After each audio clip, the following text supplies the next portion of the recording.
Kalian percaya nggak?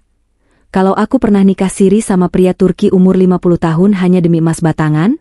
Ya, demi sebatang emas yang katanya bisa menyelamatkan hidup ibu, aku menyerahkan semuanya.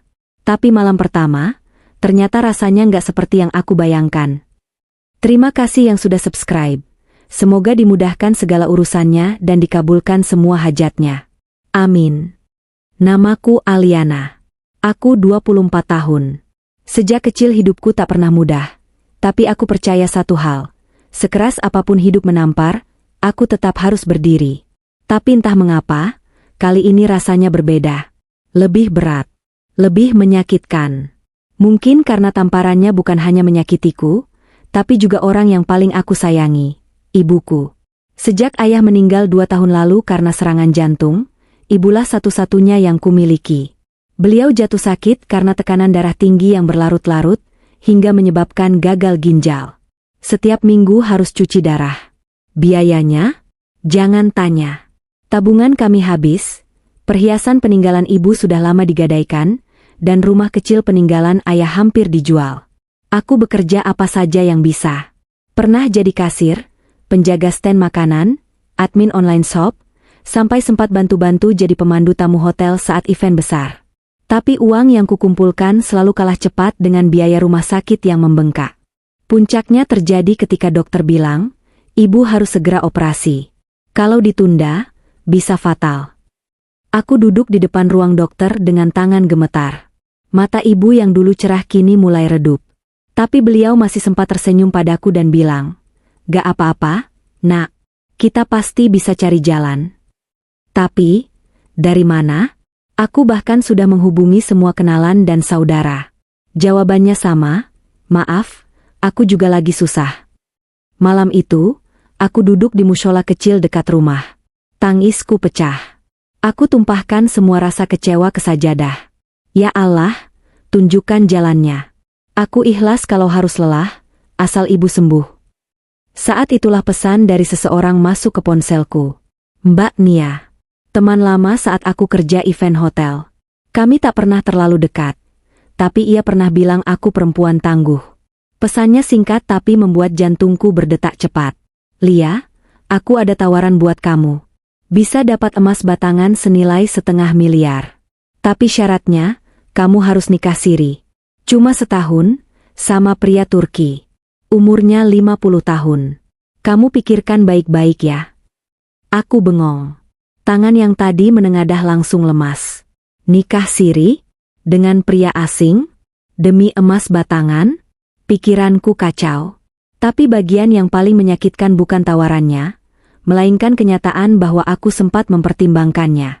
Malam itu, aku tak bisa tidur. Aku memandangi wajah ibu yang terlelap dengan napas berat. Aku ingat bagaimana dulu beliau rela menjahit sampai larut malam hanya untuk belikan aku seragam sekolah. Sekarang, saat beliau butuh bantuanku, apa aku tega memilih jalan ini? Tapi di sisi lain, apa aku rela melihat beliau meregang nyawa perlahan-lahan, hanya karena aku terlalu gengsi? Hati dan pikiranku bertarung sengit. Dan untuk pertama kalinya dalam hidupku, aku mulai merasa aku siap mengorbankan apapun. Termasuk diriku sendiri. 3 hari setelah pesan dari Mbak Nia itu masuk, aku akhirnya memutuskan untuk membalas. Jari-jariku gemetar saat mengetik, "Aku mau ketemu." Tapi cuma untuk dengar penjelasannya. Dalam hati aku tahu, ketika aku mengetik kalimat itu, aku sudah melangkah masuk ke dunia yang bukan untuk orang sepertiku. Dunia yang kelam dan penuh tanda tanya. Tapi demi ibu, apalagi yang bisa kulakukan? Sore itu, Mbak Nia menjemputku di depan gang rumah. Aku pakai kerudung yang paling polos, pakaian paling tertutup yang kupunya. Tapi tetap saja hatiku gemetar. Mobil sedan hitam yang membawaku melaju ke hotel bintang 5 di pusat kota. Aku duduk diam di kursi belakang, hanya mendengar detak jantungku yang tak karuan. "Dia sudah tunggu di lounge hotel," kata Mbak Nia pelan. "Tenang aja. Dia bukan orang jahat. Bahkan terlalu sopan. Tapi dia butuh pendamping untuk setahun di Indonesia. Dan dia memilih kamu." Aku tak menjawab. Rasanya ingin kabur, tapi kaki ini tak bisa bergerak. Saat aku melangkah ke lounge hotel itu, mataku langsung menangkap sosok pria dengan wajah khas Timur Tengah. Tinggi besar, rambut mulai memutih, janggut tipis rapi, dan mengenakan jas biru dongker yang elegan. Dia sedang menyeruput kopi sambil membaca dokumen di tablet. Itulah dia, Amer Kemal. Saat kami saling pandang, ada aura dingin yang membuatku kaku. Tapi bukan dingin menyeramkan. Lebih seperti misteri. Seolah aku sedang menatap lautan dalam yang tak terlihat dasarnya. Dia berdiri, lalu mengangguk sopan. Selamat sore. You are Alia, yes? Aku mengangguk kecil. Suaraku tercekat. Dia menyuruhku duduk, lalu berkata dengan tenang, I am Kemal. I am 50 years old. I come to Indonesia for work and cultural project. I don't need a wife in love. I need a companion. 1 year. Nikah siri. After that, we part ways. You will get 1 gold bar. Kata-katanya seperti peluru yang menembus dada. Dingin, jelas, dan langsung ke sasaran. Tidak ada basa-basi. Tidak ada rayuan. Aku menunduk. Kenapa saya? Because your eyes look like so many lost. Jawabnya singkat. Aku tak berani bertanya lebih lanjut.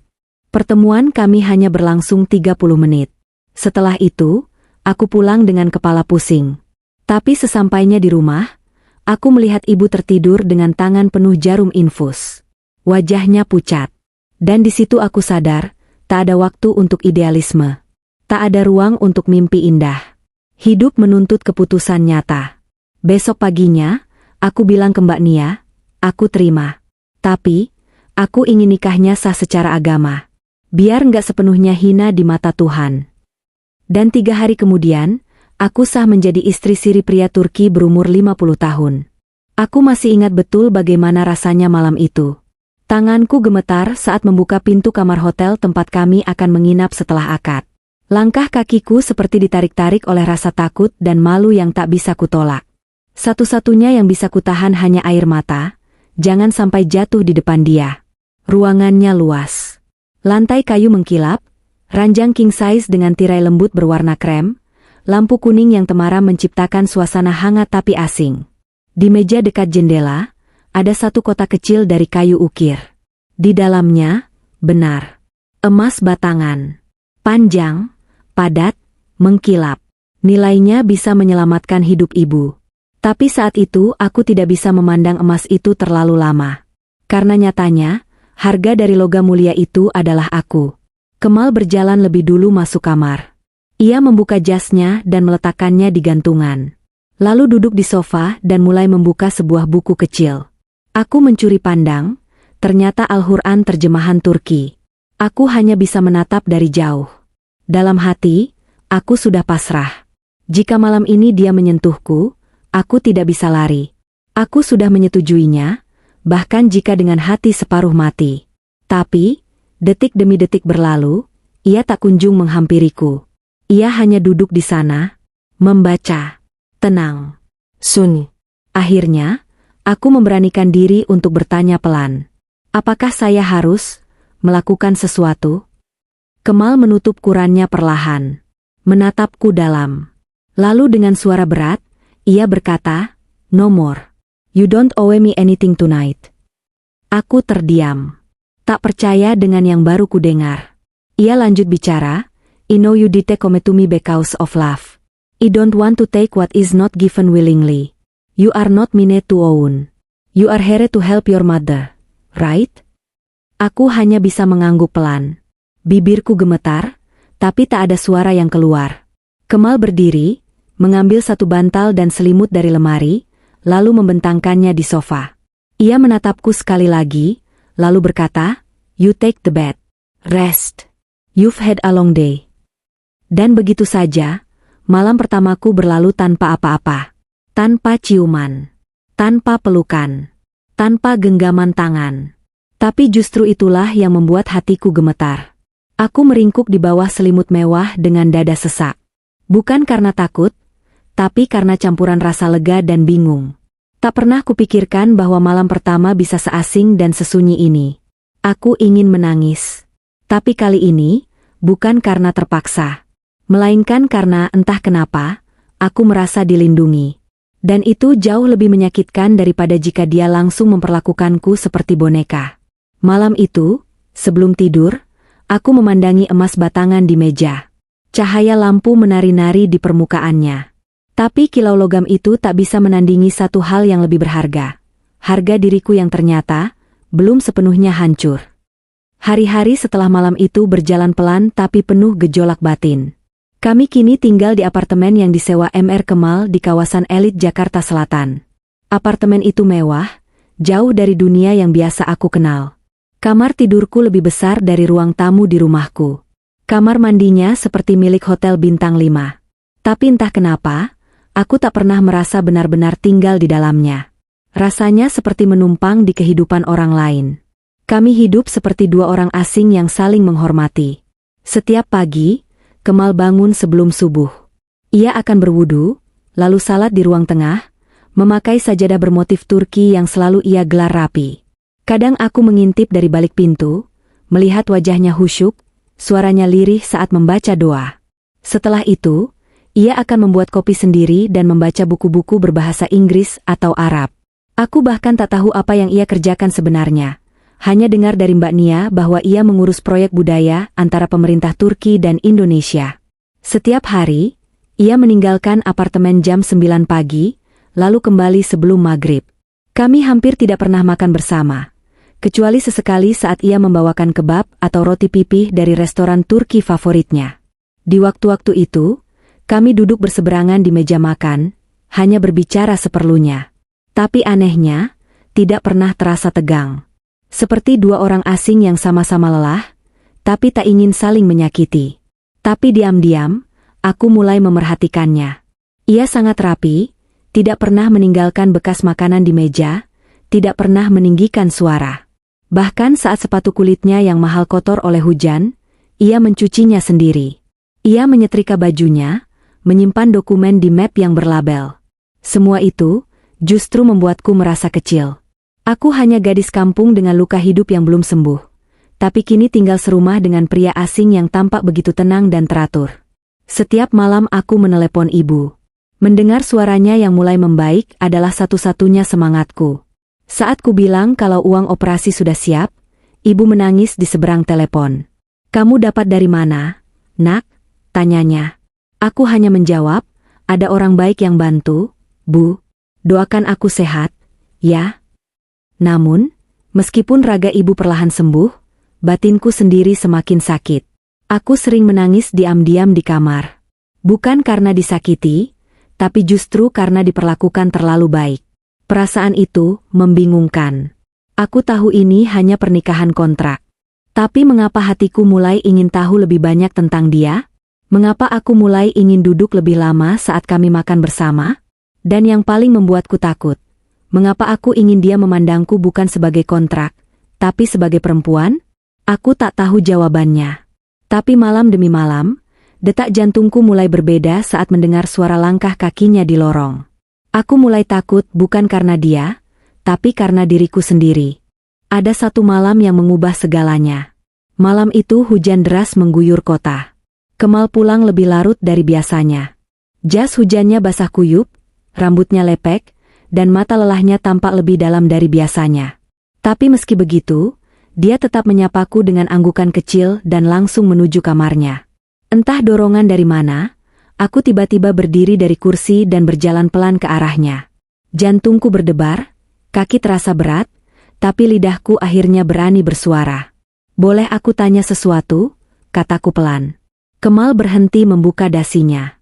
Ia menatapku sebentar, lalu mengangguk. "Yes. Ask me anything." Aku menatap lantai, tak berani menatap matanya. "Kenapa? Kamu gak pernah menyentuhku? Bahkan sedetik pun. Padahal aku istrimu. Kontrak, tapi tetap saja kamu berhak." Ia terdiam cukup lama. Lalu, dengan napas dalam, ia duduk di sofa dan menatapku penuh arti. "Because you remind me of Someone," katanya perlahan. "Someone loved and lost." Aku menelan ludah. "Siapa?" Kemal membuka dompet dari sakunya, lalu menarik satu foto kecil. Ia menyerahkannya padaku. Foto seorang gadis kecil, mungkin usia 5 tahun. Rambutnya ikal, senyumnya manis. Ada aura polos dan bahagia dalam senyumnya. Di belakang foto itu tertulis, Ayla, my heart. Itu putrimu? Tanyaku nyaris berbisik. Ia mengangguk. She died. Years ago. Kecelakaan mobil di Istanbul. I was driving. Aku merasa seperti ditarik ke dalam lubang yang gelap. Dada Kemal tampak mengembang menahan emosi. Suaranya mulai bergetar. Since that day, I stopped living. I smiled, I worked, but my soul stopped. And when I shallallahu alaihi wasallam you that first time, I did see a woman. I shallallahu alaihi wasallam my daughter. The way you look at the world, the fear, the strength behind your eyes, it's her. It's Ayla. Aku menunduk. Tangisku pecah tanpa bisa kutahan. Tangis yang bukan hanya karena sedih, tapi karena aku merasa selama ini terlalu sibuk membenci situasi, tanpa pernah berusaha memahami luka orang lain. Ia melanjutkan, I didn't marry you to touch you. I married you because just I wanted to feel like a father again. To protect something so meone. Malam itu, untuk pertama kalinya, aku melihat mata Kemal berkaca-kaca. Wajah tegas yang biasanya dingin kini penuh duka yang menahun. Dan hatiku hancur seketika. Karena kini aku tahu, pria yang selama ini kukira hanya membeli tubuhku, ternyata sedang mencoba menyembuhkan jiwanya sendiri. Sejak malam itu, aku melihat Kemal dengan cara yang berbeda. Bukan lagi sebagai pria asing atau suami kontrak, tapi sebagai manusia yang hatinya pernah patah, dan sekarang perlahan sedang mencoba belajar mencintai lagi. Bukan dengan memegang tangan, tapi dengan menjaga jarak. Setelah malam itu, segalanya berubah. Bukan secara kasat mata, kami tetap hidup dalam dua dunia yang terpisah, dengan jarak sopan yang tak pernah dilanggar. Tapi di dalam hati, ada yang mulai tumbuh. Perlahan, diam-diam, tapi nyata. Aku mulai memperhatikan hal-hal kecil dari Kemal. Caranya melipat sajadah setelah salat, cara ia menyeduh tehnya dengan 1 sendok madu, cara ia menatap langit sore dari balkon, seolah mencari seseorang yang tak kunjung kembali. Dan tanpa kusadari, aku mulai menunggu hal-hal itu terjadi. Menanti langkah sepatunya masuk ke pintu. Menanti ketukan pelan di meja makan saat ia memanggilku makan malam. Perasaan itu aneh. Karena aku tahu ini hanya pernikahan kontrak. Tanggalnya sudah ditentukan. Masa berlakunya sudah disepakati. Tapi mengapa hatiku mulai berharap? Sesuatu yang tak pernah dijanjikan? Kemal masih seperti biasa. Tenang. Dingin, tapi lembut. Ia tak pernah bertanya tentang masa laluku, tak pernah mengusik. Tapi suatu sore, saat kami duduk bersama di balkon dan memandangi langit senja yang berwarna jingga keemasan, ia bertanya, "Will you return to your old life after this ends?" Aku diam beberapa saat, lalu menjawab, "Aku nggak tahu. Hidupku juga berubah sejak menikah sama kamu. Tapi, mungkin aku akan pulang ke rumah. Menjaga ibu. Mulai dari awal." Kemal menatapku dalam. Lalu ia mengangguk pelan. "That is good. Your mother. She is lucky to have you." Lalu, aku memberanikan diri bertanya. Sesuatu yang selama ini hanya berani kugumamkan dalam hati. "Kalau aku ingin ikut kamu ke Turki nanti, apa itu salah?" Ia terdiam. Lama. Bahkan udara sore terasa ikut membeku. Aku hampir menarik kembali ucapanku, tapi saat itu, ia menjawab, dengan suara yang berat tapi penuh kasih sayang. "No more. It's not wrong.